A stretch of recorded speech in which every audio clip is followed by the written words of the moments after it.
Tell us about your early years in Wales, Aberystwyth. Aberystwyth? Yes, it was Aberystwyth. It says here, Aberystwyth. No, it actually... Abergavenny, sorry. Abergavenny. Now, I'm sorry, by the way, if I've been staring at you all, but recently I've been doing prison visits, and I've also been speaking at Alcoholics Anonymous. So I wonder who's seeing me for the third time. just checking.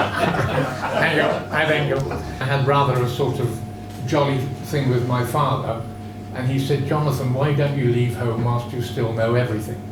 So I took him at his word. Suddenly I found myself, at the age of 18 by the way, first day in Soho, as the props man of the Windmill Theatre, which was, as you probably know, is a new theatre, which the Americans, its slogan during the war was, we never close. The Americans said, we never closed. Anyway, and so suddenly I am in charge at the age of 18 of 6 nude girls who rush off stage with their peacock fans and just casually throw them on the floor. Well, it was a hard job. Creamy Lord Shouts, head of the Monster Loony Raving Loony Party. The most amazing thing was, at the end of his act, he had a Viking helmet on. He leapt up into the air, and the spikes went right the way through the ceiling, and he hung there for about 10 seconds until he fell to the ground. Anyway, that was rather extraordinary. I don't know if anybody remembers Alan Breeze, but in fact, in real life, he had a terrible stutter, and I realised then, and later when I met Peter Sellers, when I did Captain Beaky, Peter Sellers had a terrible stutter, and that's why he developed all those voices. Is that my dog? That's your Yes. dog. Okay. She's missing it. She needs you. She needs you. You over there. Oh Do you no. want her there?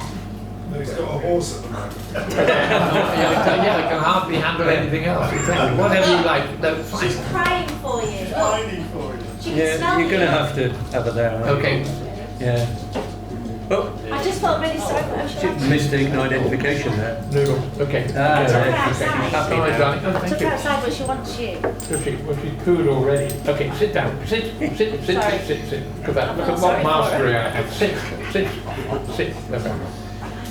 The next thing was I'd already applied to RADA as doing the stage management course, and I was there with Sarah Miles, or Tom Courtney, June Ritchie, Tom Kopinski were the actors and all this sort of thing, John Thorpe.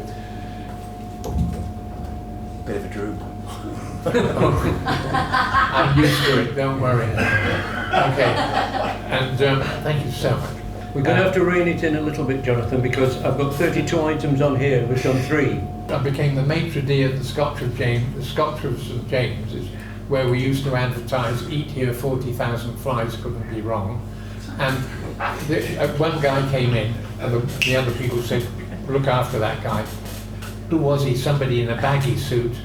Eventually we looked, his face got bigger and bigger, it was Marlon Brando. And John Lennon's father.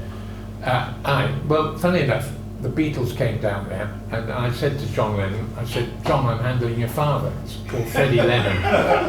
And with gloves, with gloves, of course. And he said, good look. That was all he said. I was in the Two Ice Coffee Bar, I heard that Michael Winner was making this film. Managed to get into the offices in Wardour Street for the film thing. I think the woman thought I was a courier. Got into his office. I said, Mr. Winner, I've seen some terrible rock and roll dancing in these films. I'd like to be in your film. And he sat there with a cigar. And I said, would you like to see me dance? And he said, frankly, he said, I can't think of anything worse. Go down to Bruton Street, sign up. Anyway, so I was a film extra, I was in Queen's Guard, I was in Guns of Navarone, you name it. Curly King was a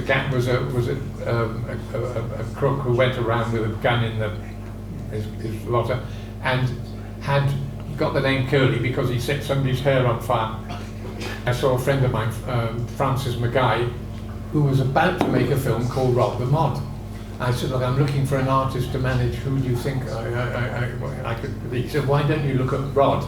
Rod at the time was playing with Long John Border in the Hoochie Coochie Men. He must have been 17. Rod is as rich as Cresius. He's never spent a penny. He used to turn up with his harmonica, which he called his harp, at 80 quid a night at the time. What's the next? Tom Jones. Tom Jones. I said, boy, who's doing your publicity? He said, nobody. He said, well, I'd like to do it. I said, putting on my best Scottish accent. And Gordon said, I think about it. So he went upstairs and he asked a guy called Mike Ashton Phillips, who was organising the photo session, was this Rowlands any good? And he said, it's the best thing in town, it's the latest thing. He came down and he gave me the job, £18 a week it was, looking after Tom. What he didn't know was Mike Ashton Phillips was my flatmate, which was rather good. So I ended up with Tom. We were going to have a guy called, what was Elton John's real name? Reg Dwight. Yes. What? Reg Dwight. Oh, Reg Dwight. Reg Dwight was coming down but had a cold. Count Romanov, Nikolovsky, Saliki, but he called himself Rom. Anyway, we were going up to Sharon Tate's house. I'd been doing stuff. I made a fool of myself at Polanski's party because his one trick was to go up and down on one leg with the other one out, which I could do. I started to do it.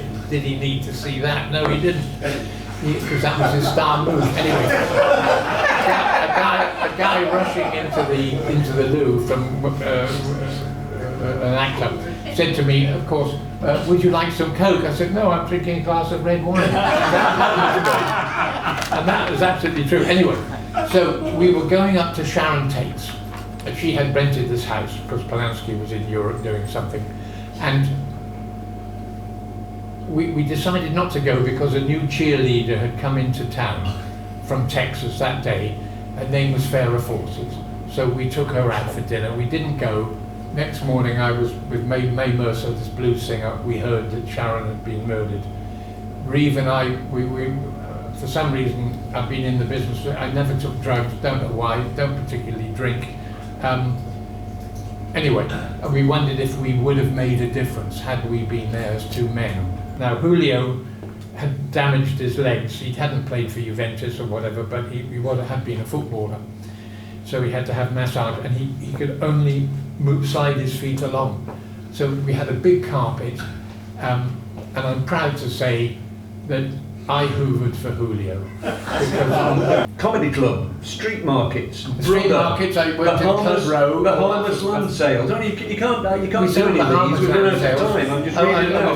The harvest land sales, Martin Luther King, Adelaide Club, That was Nina Simone. Idols magazine, Nina Simone, Idols Quiet magazine we had, Records, yes. Bachelor's Creek 2, Manfred Mann, Pentangle, Easy Beats, Amen Corner, Yeah, we got Helen that. Shapiro, Dakota State, Helen Shapiro, Majoroni, Dakota State, Ambiance Restaurant, Small Ambiance, Paradise, right. New York, Yeah, Queen Elizabeth, which that was the sailing, that was the ship.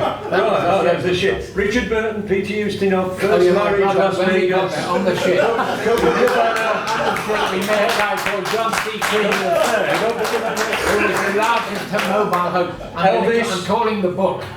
Near death in leads to Las another. I Vegas. was going to call it from Gigolo to Earthquake in LA. That's when I came Second back in marriage to 1972. Manila.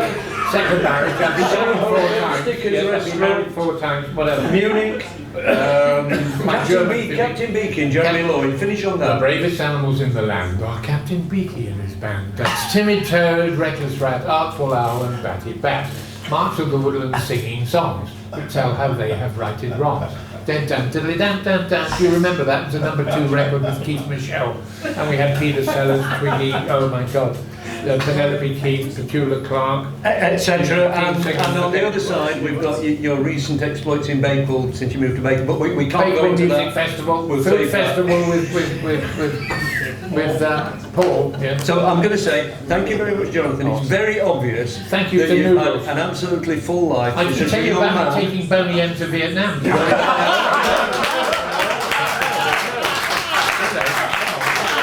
You've had a wonderful life at so young, and it just illustrates that you were right in the centre. It illustrates that a man who has no the talent, 60s. no money left degrees, either. and no money. Yeah, tell me about it. Anyway,